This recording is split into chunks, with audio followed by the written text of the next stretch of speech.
Hello students, welcome back to my YouTube channel infinity by Vishali.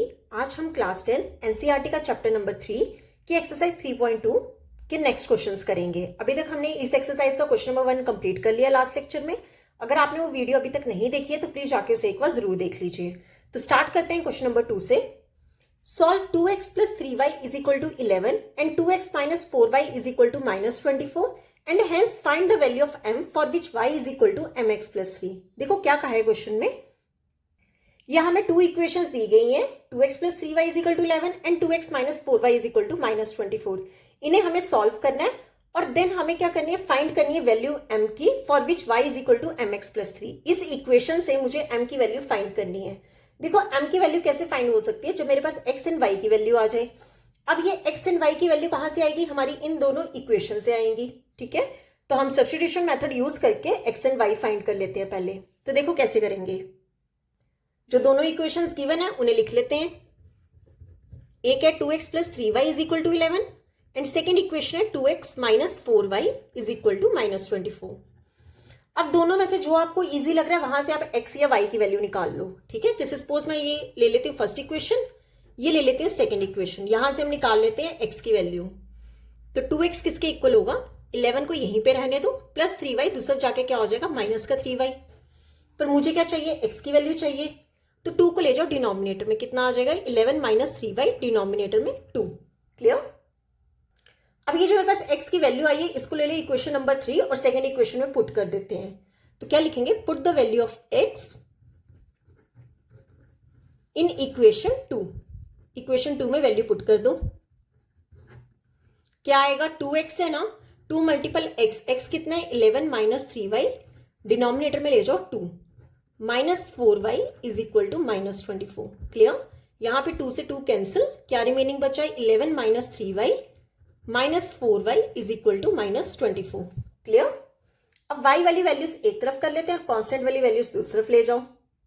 तो यहां पे कितना आएगा, minus 3y minus 4y is equal to minus 24, यहां पे ऑलरेडी था। ये प्लस का 11 इस साइड आके क्या हो जाएगा, माइनस का 11। अब देखो ये माइनस माइनस क्या होगा, प्लस होगा। तो 3 प्लस 4 कितना हो गया 7, पर साइन कौन सा आएगा, माइनस। क्यों, क्योंकि बड़ी वैल्यू के साथ क्या है, माइनस। अगेन यहाँ पे माइनस माइनस क्या हो जाएगा, प्लस। तो 24 में जब 11 प्लस करोगे तो हमारी कितनी वैल्यू आ जाएगी, देखो 35, पर साइन कौन सा आएगा, माइनस का अगेन। ठीक है, क्योंकि बड़ी वैल्यू क्या है, माइनस की। तो माइनस से माइनस क्या हो जाएगा, कैंसिल। अगर दोनों साइड सेम साइन से तो वो कैंसिल हो जाते हैं। ठीक है, तो y क्या आ जाएगा 35, 7 ले जाओ डिनोमिनेटर में। ठीक है, ये 7 के टेबल से कैंसिल, 7 1 का 7 5 का। तो यहां से y की वैल्यू क्या आ जाएगी 5। देखो y किसके इक्वल हो जाएगा, 5 के। अब हमारे पास y आ गया तो x निकाल लेते हैं, पुट कर दो आप थर्ड इक्वेशन में। तो यहां पे लिख लो, put the value of y in equation 3, y in 3। ठीक है, x किसके इक्वल आ जाएगा 11 माइनस 3 मल्टीपल y हमारा कितना आया 5, डिनोमिनेटर में 2। ठीक है, तो x कितना हो जाएगा 11 माइनस 3 5 का कितना हो गया 15, डिवाइड में 2। देखो प्लस माइनस हो रहा है तो माइनस होएगा। अब 15 में से 11 सब्ट्रैक्ट करो, कितना आ जाएगा 4, पर साइन कौन सा आएगा, माइनस का। क्यों, क्योंकि बड़ी वैल्यू क्या है, माइनस वाली। डिनोमिनेटर में ले जाओ, सॉरी डिनोमिनेटर में 2 ही है। अब क्या होगा, 2 के टेबल से कैंसिल हो जाएगा, कितना आ जाएगा 2। तो यहां से x की वैल्यू कितनी आ गई, -2। ठीक है, तो हमारे पास x एंड y की वैल्यू कितनी आ गई है, एक आया x आया -2 एंड y आ गया 5। अब मुझे ये सॉल्व करने के बाद फाइंड करना है किसका, वैल्यू ऑफ m का। ठीक है, वैल्यू ऑफ m किससे फाइंड करना है, y is equal to mx plus 3। अब यहां पे x और y की वैल्यू पुट कर दो। देखो y कितना है हमारा 5 is equal to m multiple x कितना है -2 प्लस का 3। क्लियर। तो 5 किसके इक्वल हो जाएगा, यहां पे साइन कौन सा आएगा, माइनस का। m मल्टीपल 2 कितना हो जाएगा 2m प्लस 3। ठीक है, ये जो m वाली वैल्यू है इसको ले आओ इस साइड, ये -2m इस साइड आके क्या हो जाएगा, प्लस का 2m is equal to 3 already यहां पे था, ये प्लस 5 इस साइड आके क्या हो जाएगा, माइनस का 5। ठीक है, तो 2m की वैल्यू क्या आ जाएगी, 3 माइनस 5 कितना हो जाएगा, -2। क्यों, क्योंकि बड़ी वाली वैल्यू के साथ क्या है, माइनस। तो यहां से मैं m को क्या लिख सकती हूँ, -2 ऑलरेडी था, 2 ले जाओ डिनोमिनेटर में, कितनी वैल्यू आ जाएगी 1। तो यहां से मेरे पास m की वैल्यू कितनी आ जाएगी, -1। यही हमें क्या करना था, फाइंड करना था। क्लियर।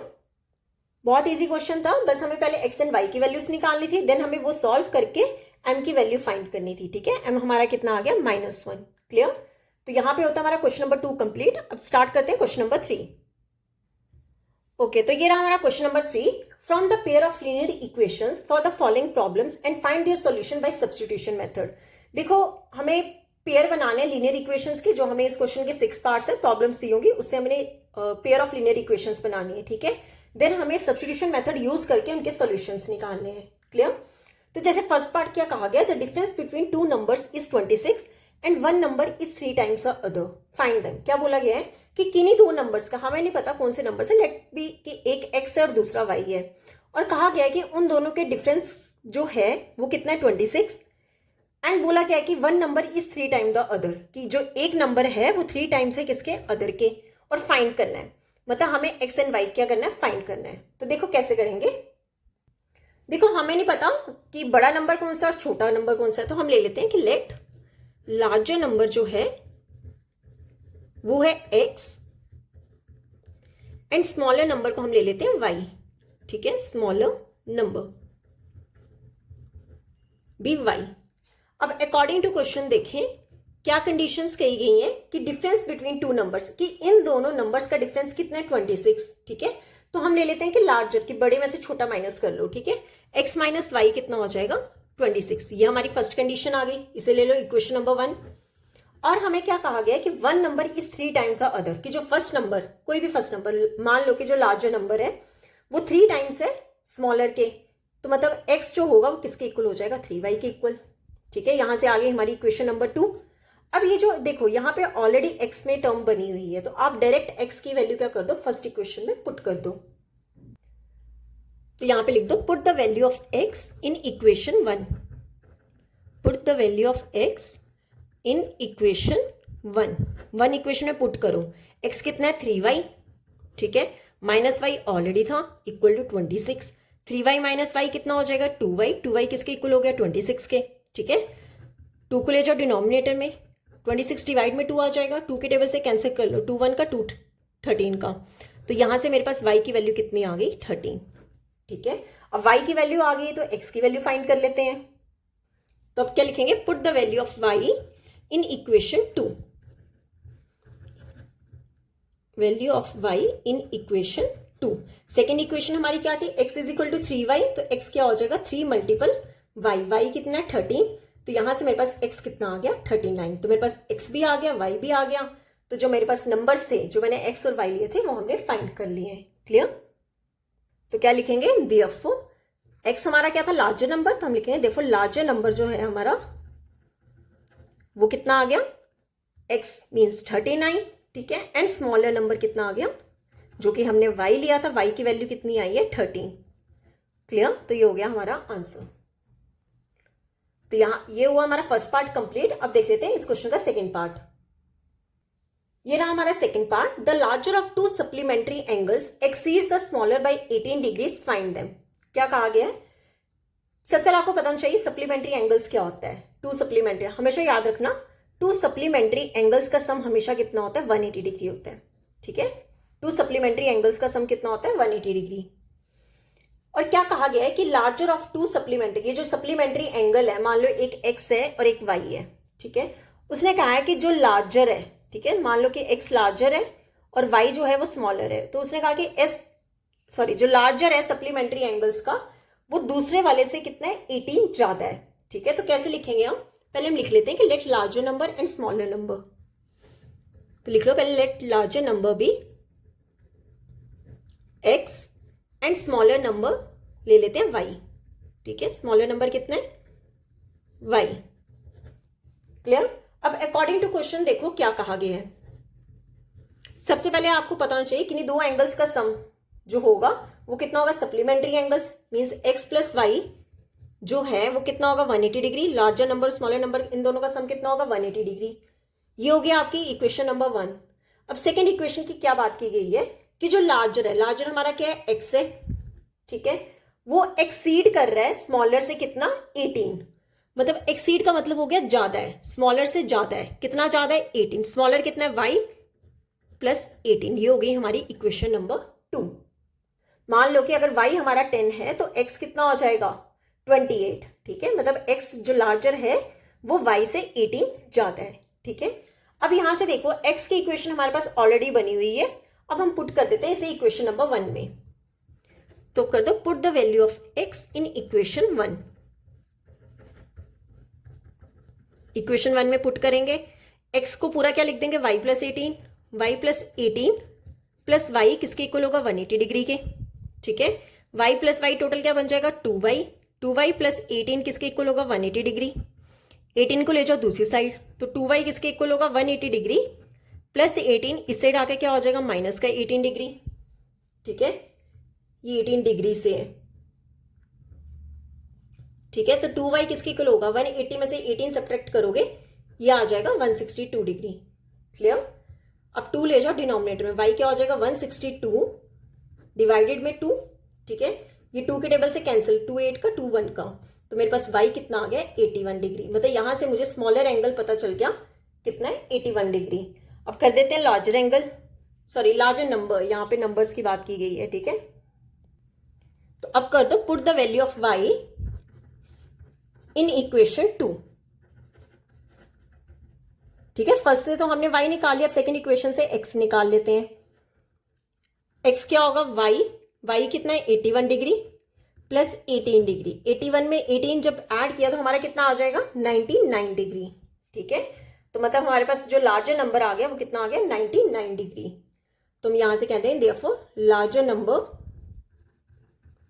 हमने क्या लिया था x लिया था, x कितना आया 99 डिग्री, ठीक है।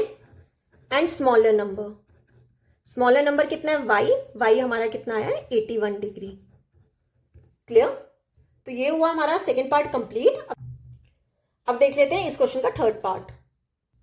देखो थर्ड पार्ट है, the coach of a cricket team buys 7 bats and 6 balls for ₹3800, later she buys 3 bats and 5 balls for ₹1750, find the cost of each bat and each ball. देखो क्या कहा है क्वेश्चन में कि जो क्रिकेट टीम का coach है उसने क्या बाय की है 7 बैट्स, ठीक है, 7 बैट्स एंड 6 बॉल्स की जो उसे कॉस्ट परचेज हो रही है वो कितनी हो रही है 3800, ठीक है। लेटर उसने क्या परचेज किया कि 3 बैट्स एंड 5 बॉल्स, ठीक है, इनकी कॉस्ट उसे टोटल कितनी पड़ रही है 1750। तो उसने कहा कि find the cost of each bat and each ball, कि हमें 1 बैट एंड 1 बॉल की क्या निकालनी है, कॉस्ट निकालनी है, ठीक है। तो देखो कैसे करेंगे, सबसे पहले हम ले लेते हैं कि बैट्स हमारे x है और बॉल्स जो हैं उनकी कॉस्ट कितनी है y, क्लियर। तो लेट कर low cost of each bat की कॉस्ट कितनी है, रुपीज में ले लो ₹x, ठीक है, and cost of each ball की कॉस्ट कितनी है ₹y, ठीक है। अब अकॉर्डिंग टू क्वेश्चन क्या कहा गया है कि 7 बैट्स कितने हैं x, मतलब 7x एंड की जगह क्या लगा दो प्लस लगा दो, 6 बॉल्स कितनी है 6y इज इक्वल टू, इनकी टोटल कॉस्ट कितनी पड़ रही है 3800। ये आ गई हमारी फर्स्ट इक्वेशन, ठीक है। अब सेकेंड कंडीशन क्या है कि 3 बैट्स मतलब 3x plus 5 balls means 5y, इनकी टोटल कॉस्ट कितनी पड़ रही है 1750 रुपीज, ठीक है। इसे ले लो इक्वेशन नंबर 2। अब इन दोनों इक्वेशन से कहीं से भी आप x या y की वैल्यू निकाल लो, ठीक है। सपोज मैं x फर्स्ट पार्ट से कर लेती हूं, कितना आ जाएगा, यहां से अगर मैं x की वैल्यू निकालूं 7x is equal to 3800 already था इधर, ये प्लस 6y इस साइड आके क्या हो जाएगा माइनस का 6y, ठीक है। अगर मैं यहां से x की वैल्यू निकालूं तो क्या आएगी, ये पहले इक्वेशन पूरी लिख लो, देन ये 7 कहां चला जाएगा डिनोमिनेटर में, ठीक है। इसे ले लो इक्वेशन नंबर 3। अब मैंने ये जो x की वैल्यू निकाली है इसे कर दो इक्वेशन नंबर 2 में पुट, ठीक है। तो कैसे करेंगे,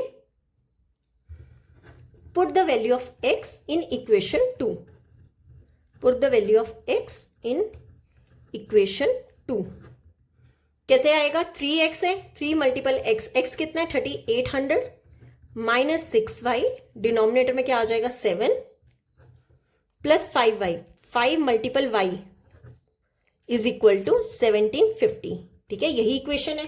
अब देखो ये 3 और 7 तो कैंसिल हो नहीं रहा है, तो आप क्या करो 3 को अंदर ले जाओ, क्या आ जाएगा 3 मल्टीपल 3800 माइनस फिर ये 3 को मल्टीपल कर दो 6y के साथ, डिनोमिनेटर में क्या आ जाएगा 7 plus 5y is equal to 1750।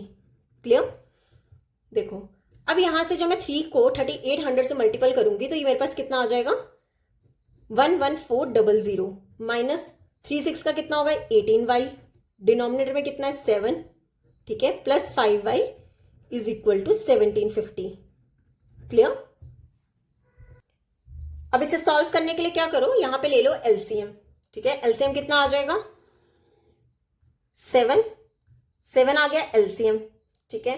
ये वैल्यू तो पूरी ऊपर वाली सेम रहेगी, कितनी आ जाएगी 11400 माइनस 18y, ठीक है, प्लस देखो 17 का 7, 75 का कितना होगा 35y किसके इक्वल हो जाएगा 1750 के। अब 7 को ले जाओ यहां पे इसके साथ मल्टीपल कर लो, इधर क्या वैल्यू बची 11400। अब देखो ये प्लस माइनस क्या होगा माइनस होगा, ठीक है, मतलब 35 में से जब 18 सब्ट्रैक्ट करेंगे कितना आ जाएगा 17y, पर बड़ी वाली वैल्यू के साथ क्या है प्लस, तो यहां पे क्या लगाएंगे प्लस, इज इक्वल टू 1750, ये 7 यहां पे हो जाएगा मल्टीपल, ठीक है, तो कितनी वैल्यू आ जाएगी 11400 plus 17y is equal to 1750 को जब 7 से मल्टीपल करेंगे कितना आ जाएगा 12250। क्लियर? अब मुझे y की वैल्यू निकालनी है, इस वैल्यू को ले जाओ इस साइड, कितना आ जाएगा 17y is equal to 12250 minus 11400, ठीक है, 17y किसके इक्वल, इन दोनों को जब सब्ट्रैक्ट करेंगे कितनी वैल्यू आ जाएगी 850, ठीक है, दोनों को सब्ट्रैक्ट करके 850 आ जाएगा।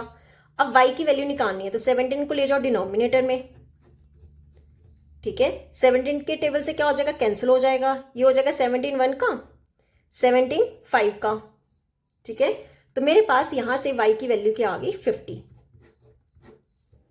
y हमारा कितना आ गया 50। अब y आया है तो इस y से हम क्या कर सकते हैं x फाइंड कर सकते हैं, तो ये y की जो है हमारा 50 इसे पुट कर दो इक्वेशन नंबर 3 में। अब हम लिखेंगे put the value of y in equation 3। देखो put the value of y हमारा कितना आया था 50 आया था, ठीक है, इन इक्वेशन 3। देखो अभी इक्वेशन 3 क्या है, ये रही हमारी इक्वेशन 3, कितनी थी x is equal to 3800 minus 6y divide में 7, तो पुट कर दो कितना आ जाएगा 3800 माइनस 6y, y कितना है हमारा 50, 6 मल्टीपल 50, डिनोमिनेटर में कितना आ जाएगा 7, ठीक है। अब इसे सॉल्व कर लेते हैं, x किसके इक्वल आएगा 3800 माइनस 6 इंटू 50 कितना होगा 300, ठीक है, 300 डिनोमिनेटर में 7। अब 3800 में से 300 सब्ट्रैक्ट करोगे कितना आ जाएगा 3500, 3500 डिनोमिनेटर में 7 के टेबल से कैंसिल हो जाएगा 7 1 का 7 500 का, ठीक है, तो मेरे पास x की वैल्यू कितनी आ गई 500। देखो x की वैल्यू भी आ गई, y की वैल्यू भी आ गई। अब मैं यहां से क्या बता सकती हूँ cost of each bat and ball, ठीक है, तो हम क्या लिखेंगे therefore cost of each bat कितनी होगी, देखो x हमने लिया था बैट को तो x कितना है 500 means ₹500, and cost of each ball की कॉस्ट कितनी होगी, बॉल को हमने क्या लिया था y लिया था, तो y हमारा कितना है 50, तो वो कितनी हो जाएगी ₹50। क्लियर? तो यहां पे होता है हमारा इस क्वेश्चन का थर्ड पार्ट कंप्लीट। आज हम यहीं तक ही करेंगे, नेक्स्ट लेक्चर में हम इस क्वेश्चन के नेक्स्ट पार्ट्स करेंगे। अगर आपको यहां तक कोई भी डाउट होगा तो आप मेरे से कमेंट सेक्शन में पूछ सकते हो। आई होप आपको वीडियोस अच्छी लगी होंगी। अगर आपको वीडियोस अच्छी लगी हैं तो please like share and subscribe my channel. Thank you.